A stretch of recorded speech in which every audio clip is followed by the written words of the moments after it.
Kalau yang jalur SM prestasi sudah selesai, Pak? SM prestasi sudah selesai, tutup tanggal 20 kemarin. Gitu. Ini tanggal 21. Ya. Nah, bagi Tribuners mungkin yang mau masuk UPN ini SM masih ada 2 jalur, bisa menggunakan jalur TBK maupun jalur UTBC atau tes yang tadi diselenggarakan di 3 kota. Nah, bagi Tribuners yang ingin bertanya seputar topik kita, silakan tinggalkan komentar, nanti akan dijawab langsung. Oke, Pak Indro, tadi yang tes sudah berlangsung. STAN itu tidak ya, tapi tetap belajar sesuai dengan potensinya. Gitu Mbak Noris. Oke, dan sama ya Pak, pilihannya dua tadi Pak, 2 di IPA, di Saintek dan 2 di Soshum. Oke.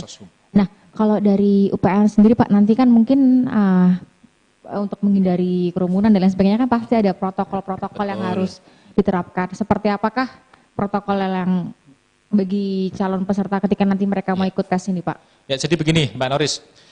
Protokol kesehatan yang sudah kita lakukan dan ini baru pertama ya kita melakukan tes seperti ini ya di UPN itu menerapkan protokol kesehatan pada saat UTBK kemarin.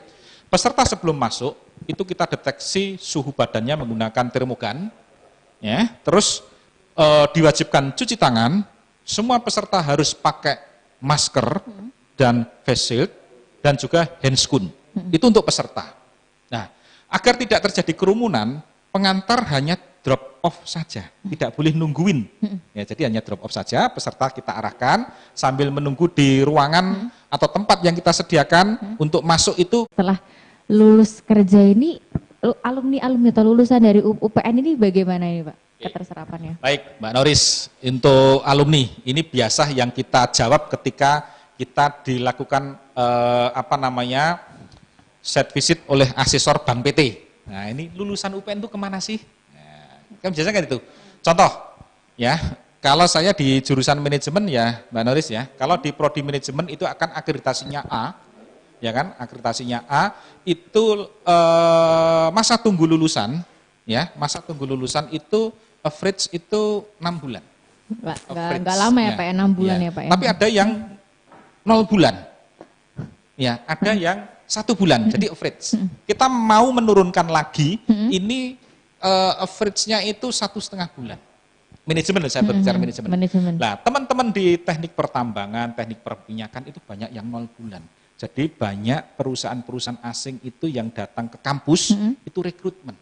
Bahkan mungkin belum lulus ya Pak ya, anak-anak UPN sudah ditarik gitu ya Pak ya. Nah, ini yang di kampus di kita itu kesulitan mencari dosennya.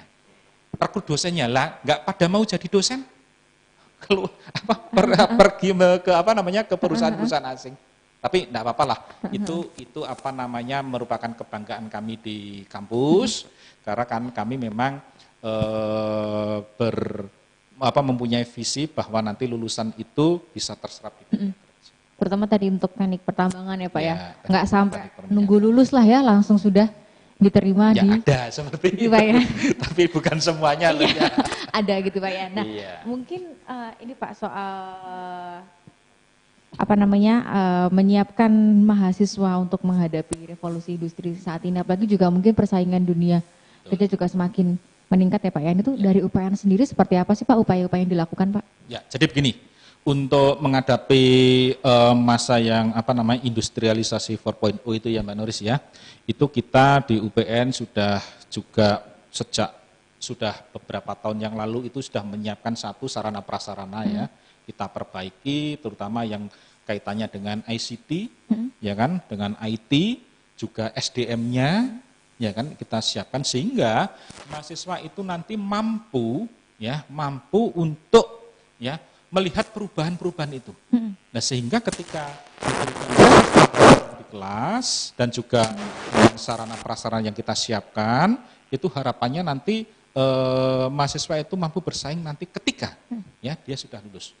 Dan juga kurikulum sudah kita siapkan juga Mbak. Jadi kurikulum yang di prodi itu sudah mengakomodir bagaimana nanti menghadapi industrialisasi 4.0 ini.